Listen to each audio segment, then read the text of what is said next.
Society Matters.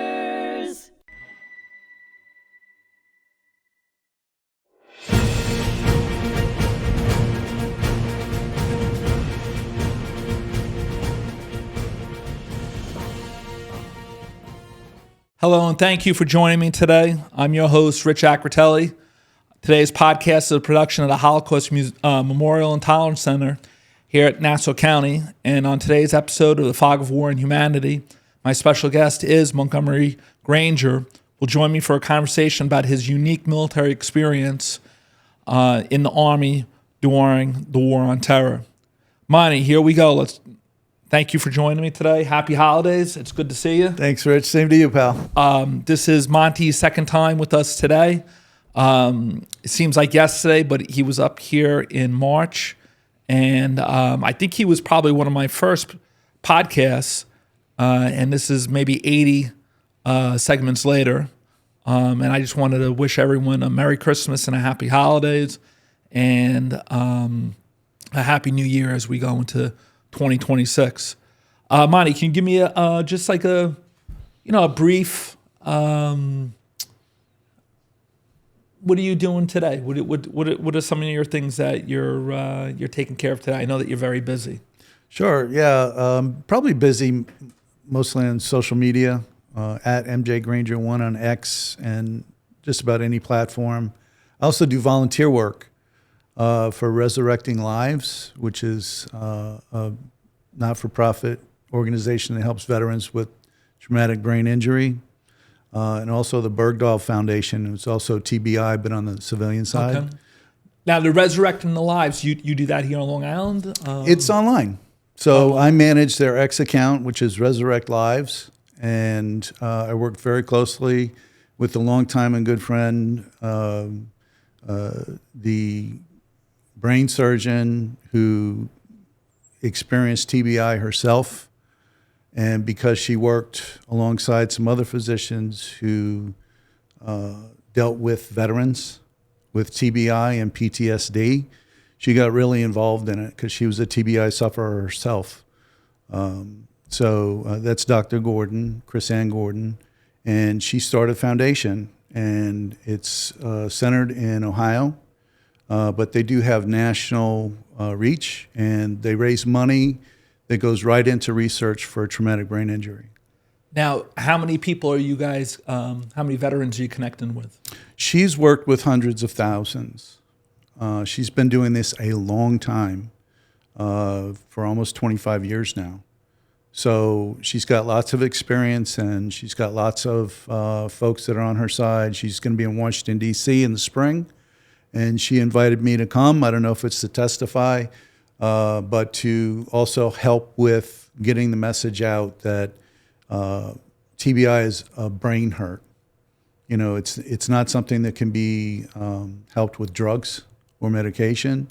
There are certain therapies that can get the person into a better place. And in her opinion, TBI causes PTSD. Now, when you look at this, it's just the ongoing still that's with us from the War on Terror. Sure. Right? Sure. It's a lingering thing. And, not for nothing, we have ongoing operations all over the world. We're just doing operations in Nigeria right now. So, recently. Yeah. It can happen. TBI is caused by percussion, concussions, explosions, etc., as long as physical injuries. Now, is she going to speak in front of Congress? She's got a new book coming out that kind of lays out the history of the organization, etc. She hasn't tipped her hand that far yet, but it's a possibility. How old is the organization? How long has it been around? At least 20 some years. Wow. And I've been working with them about that long, helping out with social media. Which is interesting because that's almost the same length as 9/11. Yep. Right? Where we're coming up on the 25th anniversary, which is unbelievable. It seems like yesterday.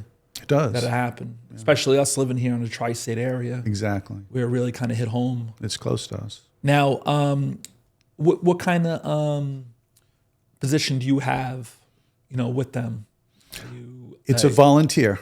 So are you? I want no money. I accept no money. But are you one of the senior? No, I just run their X account, and I'm also an advisor a veteran advisor to her. So now when you advise and you give information, what's some of the things that you like to draw upon? My experience with the VA, the VA has changed a lot since the new administration came in. They have a long way to go. My first experiences with the VA were not good. Richie, we're trained to pay attention to detail. Yeah. The difference between a safe and semi, front towards enemy. But your first experience on a VA, especially one we have, Northport, is not a good experience because there's cracked concrete, the roofs are falling in. It's a beautiful place, but it's just older too. It's 100 years old. Yeah. And one of the painful things is in 2018, there was a $21 million grant given to upgrade facilities, still not done. Wow.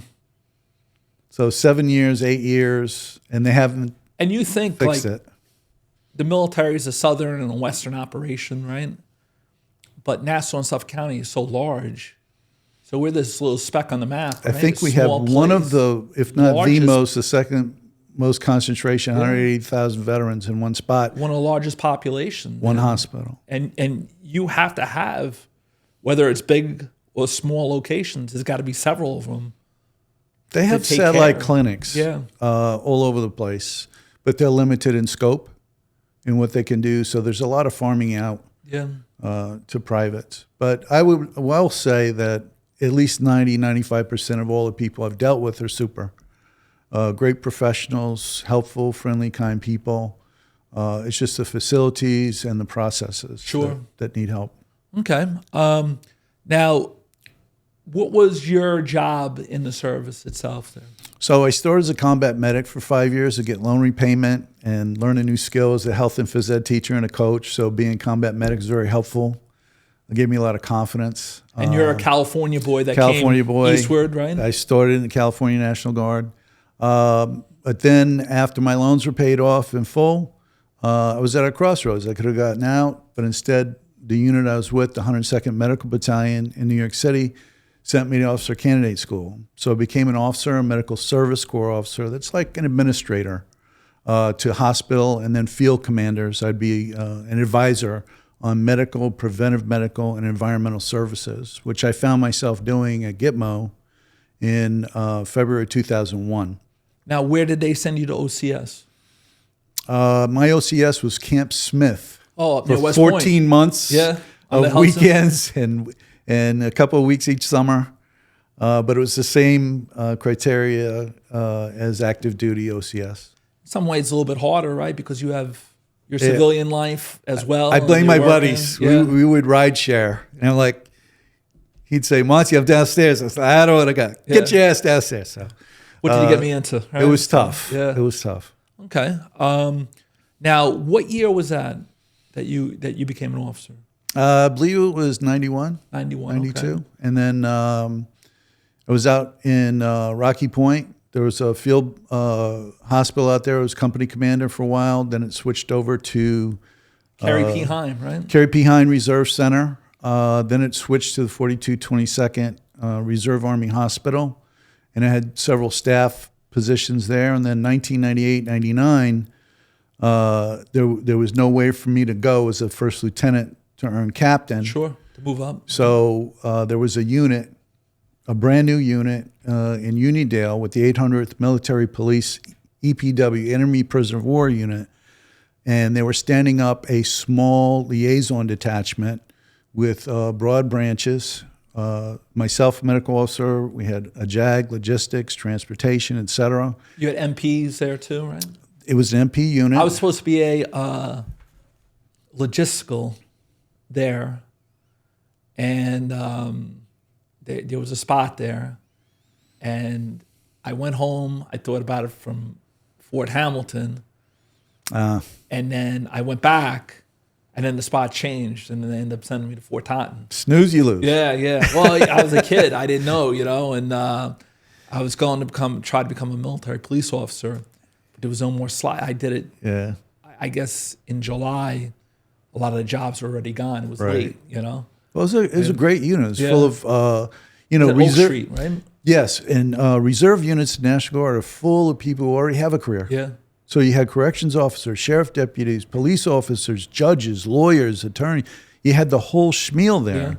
Yeah. And so it's very skilled. And a lot of these guys had been in the first Gulf War when they did the end around. And the lesson learned was the units that would stand up the internment camps were separated by sometimes 500 miles between them and the command. Yeah. So they devised these little liaison units that would go with clusters and maintain the commander's intent in the camp facility. So that was our job, to project that. We were also students and studied and experts on international law, like the Geneva Conventions, Sure. the law of land warfare, et cetera. So we studied that. Now, when you were there, you're a younger officer. Now you're not wet behind the ears, you've been in a little while. Actually, I had my 40th birthday at Gitmo. Something, right? So I had already been a combat medic and had been an officer for many years, and I was ready. Like a lot of the people, you don't have a lot of youngsters. Did you gain a lot of background insight from some of those officers and NCOs that were in the first Gulf War? What were things that they told you about the medical side, possibly taking prisoners? Yeah, they were actually there early in Iraq in 2003. I ended up going in 2004-05, but there was a scandal at Abu Ghraib prison. They were in the hard site, which means the buildings built in the 1940s by the British. And now, where was that? That was located in Iraq. Where in Iraq was that? Was that near sure, Baghdad? that's near Baghdad. It's between Baghdad and Fallujah. Okay. A really bad place. Fallujah was...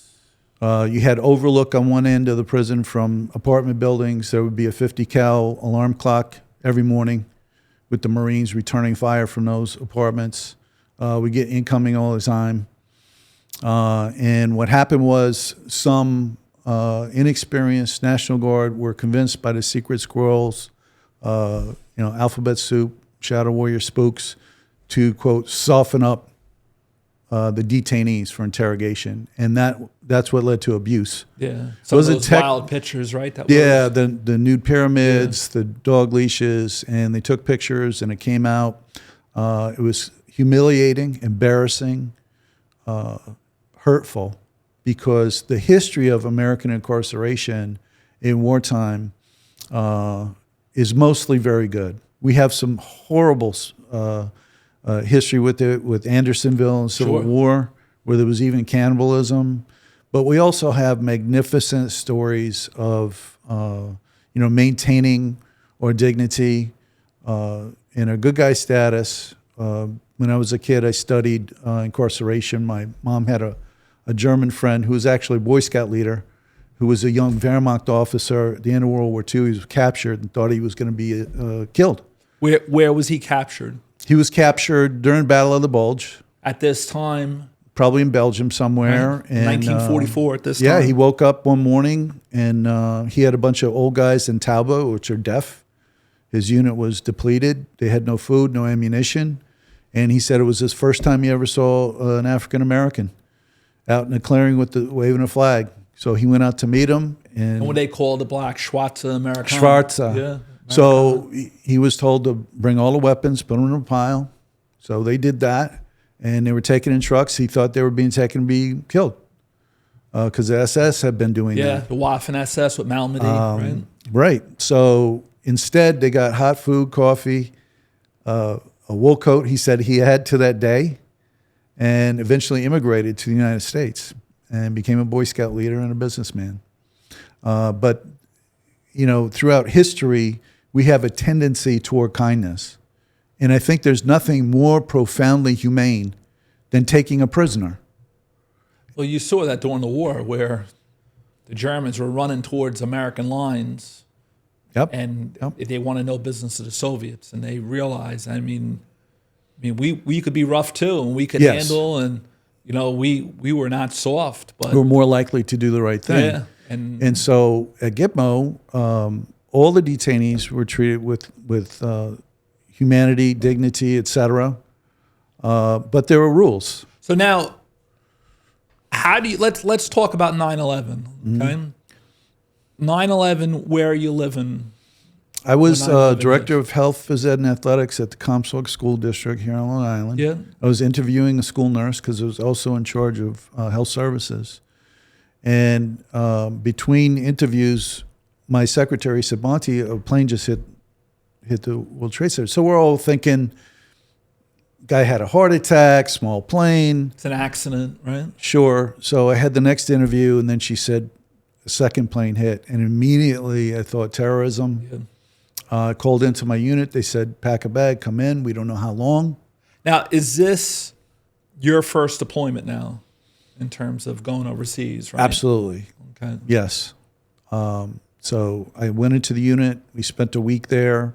The mission for my MP unit was to guard Fort Totten, but we established information center in Uniondale, and I advised the general. And one day he came to me, he said, "Monty, I'm going in to Ground Zero." And I said, "Sir, wear your pro mask." I said, "All that stuff in the air, you know what that is? It's pulverized concrete. It's pulverized human beings." "Oh, but they say it's," "Sir, wear your pro mask." And now we see years later, more people have died from the effects of those buildings coming down than died in the initial attack. And you see that with guys like John Field and our sheriff, Errol Toulon in Suffolk County. You know, they've done a lot in terms of the post 9/11 bills and everything. It's, so now you're there. Nobody kind of knew what to expect at that point, right? We thought we did. Yeah. Remember, I told you we studied. We rehearsed. We had fake prisons set up at Fort Dix we trained at. So now were you active at that point? Was there anything going back to your school or anything like that? Or you were just on active duty? Before I left on 9/11, I told my boss, the superintendent, I told my wife.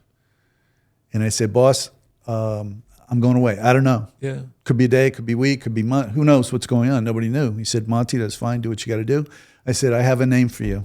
So Tony Perna, Yeah. who From middle country. he was right? my mentor Yeah. at Middle Country. So he had just retired.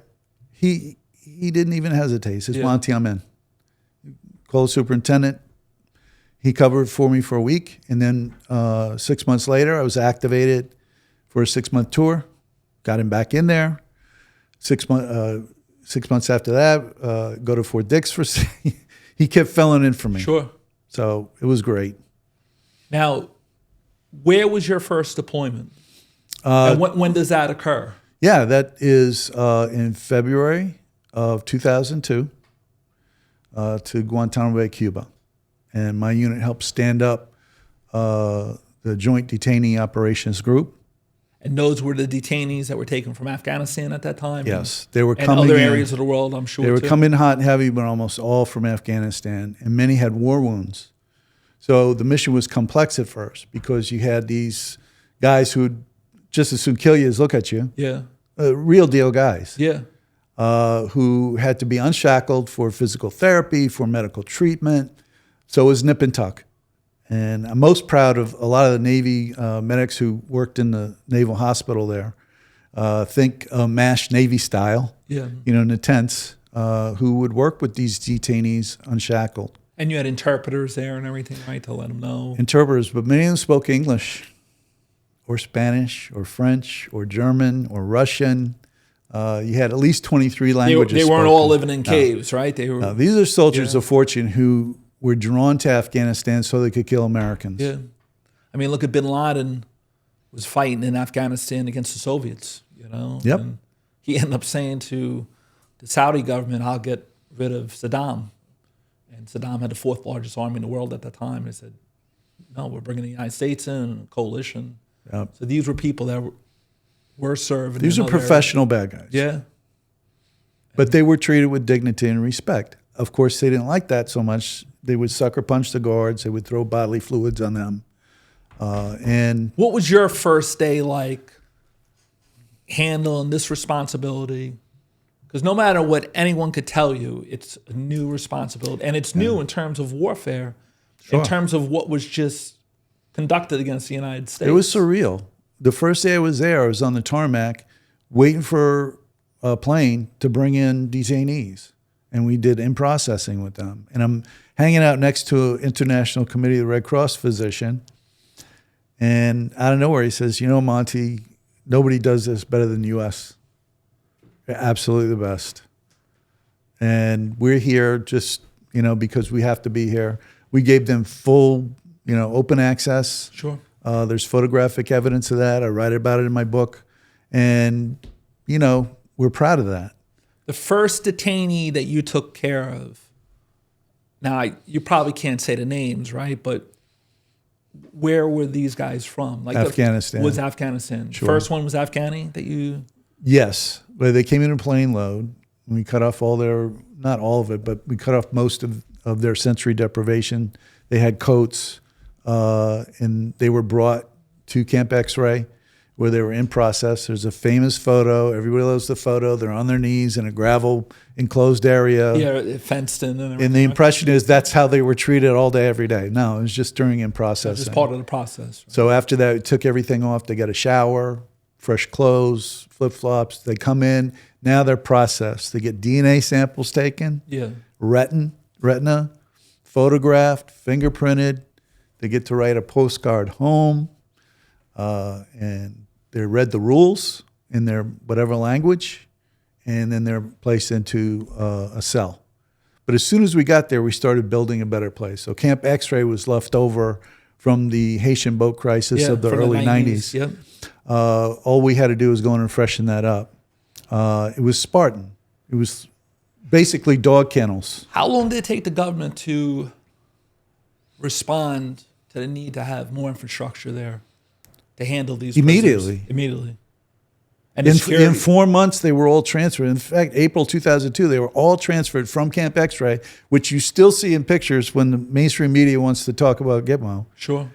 to a much better place, off the ground, renovated shipping containers. They all had their own toilet, their own sink, their own bed, diamond plate, great air exchange in 4 months. Wow. So they were in Camp X-Ray for the max 4 months. And the security was just... Off the charts. Off the charts, immensely tight. Who handled security? Was Everyone. It was a everyone. joint operation. So the skies were protected by the Navy and the Air Force. The sea was protected by the Navy and the Coast Guard. All the land checkpoints were Coast Guard. We call them affectionately coasties. You had Marines on the guard towers, and it is a Marine garrison at Gitmo. Yeah. So Marines are everywhere to begin with. Yeah. And they're the ones guarding the border between the U.S. encampment and Cuba. The Cuban, yeah. And then you had the Army is the only branch that deals with enemy prisoners of war. So it was our mission inside the wire. Did you have any of those older veterans from the first Gulf War that were there at that point? A lot of them. Wow. And they were pissed. They were pissed because the commander of the operation when we got there was Marine General Leonard, who was in charge during the boat crisis. So the Department of Defense thought, oh, we'll get this guy again. Had no experience, no training at all in It's a little bit different. EPW ops. Haitians in the Caribbean leaving Very a different. leaving a very poor country compared to combatants. And you had tens of thousands. So it was brought kind of a down- mass thing. And what happened was you picked the troublemakers out and you put them in Camp X-Ray. So they're separate from the general pop. And when we did operations in Iraq, we followed the book. Yeah. You have 5 levels. You have general population 1, general population 2. And then if you can't do that, then you get progressively more restrictive until you're in isolation. So we built that, but in the beginning, they wanted every single detainee separate. You know how intense that is? You need 2 MPs to move any detainee anywhere, to the toilet, to the exercise, to the interrogation huts. So guys work 7 days, 14-hour days. Had a lot of pressure on them. Nonstop. I didn't get a day off till June. So we got there in February. So you're working Round the clock. Doesn't compute to civilians. What? You had to work. And you're kind of writing the plans for future military personnel while I'm there, as you're doing it. While I'm there, Department of Defense reaches out to me and says, hey, Monty, you got some, lessons learned and stuff. And I'm like, da-da-da-da-da-da. Because actually, most of the resources and attention focused on detainees, which left a lot of our guys walking 2 miles to sick call. Just an example. Wow. So I complained about it. I said, what about us? Yeah, sure. These guys we're pushing the medical service. I had a medical NCO going to every detainee every day, interviewing them about, how are you doing? Well, you guys kind of established some of the guidelines, not only for that period, but for the future. I helped write the SOP. And whenever the next major war comes, they'll look at that, just like how you guys looked at the first Gulf War, which is extremely recent history still. We learned so much in just the few months that I was there. It was incredible on how to deal with these guys. You couldn't give them a real toothbrush because they'd file it down into a shiv. And make a weapon out of it. So we're like, what would we do? What would we do? And we had an Army vet there and said, why don't you just use a vet toothbrush? What the heck is that? It's a little thing that fits over the tip of your finger with the brush on it. Yeah. So they could brush their teeth, just not kill us at the same time. All right, so we're going to come back here on hmTV with the Fog of War and Humanity, with the second episode here with Montgomery Granger. Please join us for this very interesting insight on the handling of prisoners of war, literally during and directly after 9/11/01.